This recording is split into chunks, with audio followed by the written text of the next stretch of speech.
Hey guys, welcome back to TogetherweR Thursdays. I apologize for not getting a video up last week. I was pretty sick.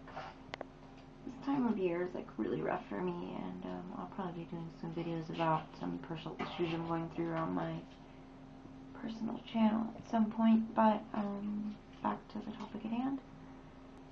Moving on to this week, our topic is about telling other people about your ED. Who knows?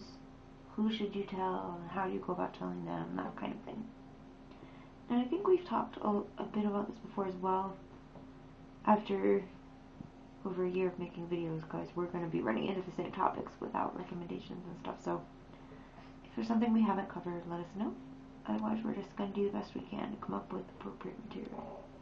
A lot of people are really frightened regarding telling someone. And just like any other dreaded event, the anticipation is always the worst, like almost always the worst. In every story, in every person I've spoken to, in every account I've become aware of, by the time an ED sufferer tells someone close to them, they have a pretty good idea what's going on anyway. Most people will, if you tell a best friend or a family member or something, usually the response will be something like, yeah, I noticed you were a little weird around food, or I knew something was going on, or yeah, I had a pretty good idea it was an ED, Chances are it's not going to be as shocking and horrible as you think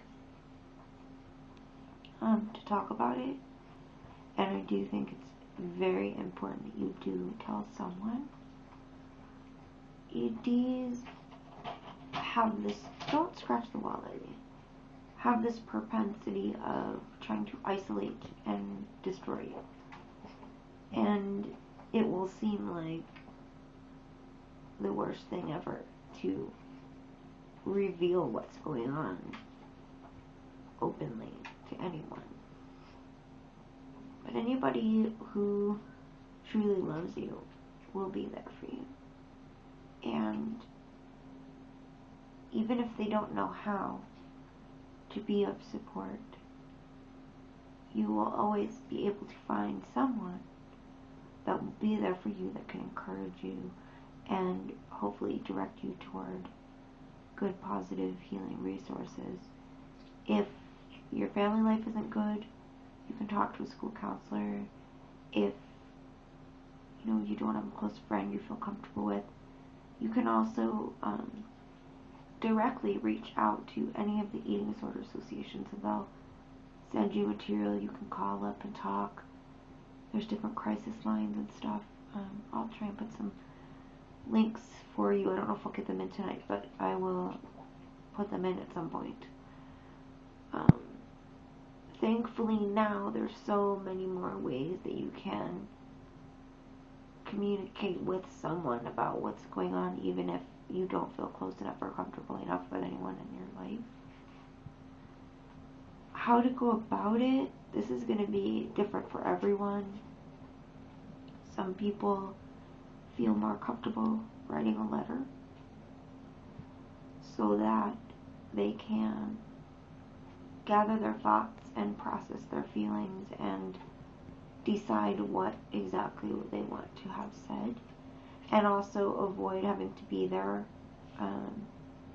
when that message is delivered, obviously, especially in a high stress situation like to a parent. It's such a difficult situation, and there's pros and cons of telling, and depending on where you are in the journey, you will either be so glad you did it or terrified and regretful. There may be free support groups in your area. Sometimes hospitals will host them. I know, like for me, there was a support group that I belonged to a number of years ago for, sufferers and loved ones of individuals with like serious illnesses or life-threatening illnesses. And that was on a hospital campus and was totally free and not affiliated with any physicians or anything. So like if you're really scared about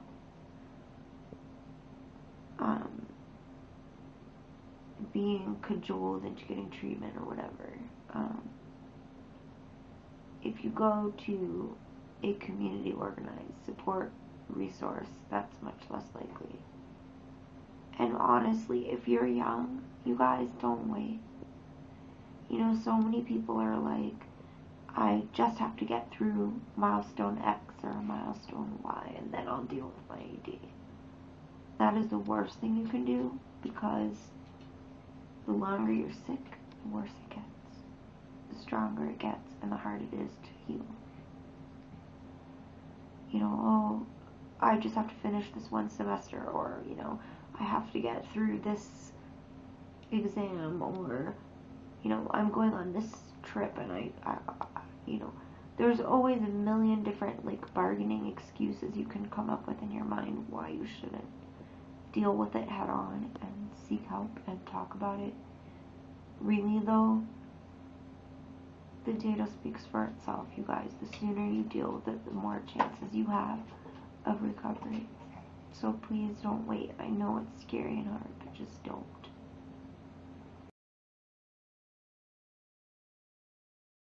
Guilty headed Edie love. My guilty headed Edie love. You're so cute, Miss I. You're so cute. Gratuitous eyelash shot. Yes. Oh, don't cry. You want to come on my lap, don't you? Okay. Let us know. We're here for you, okay? Much love. Be well. Hang in there. And, yeah. We're here for you always. See you next week, guys. Bye. Okay, bye. Bye.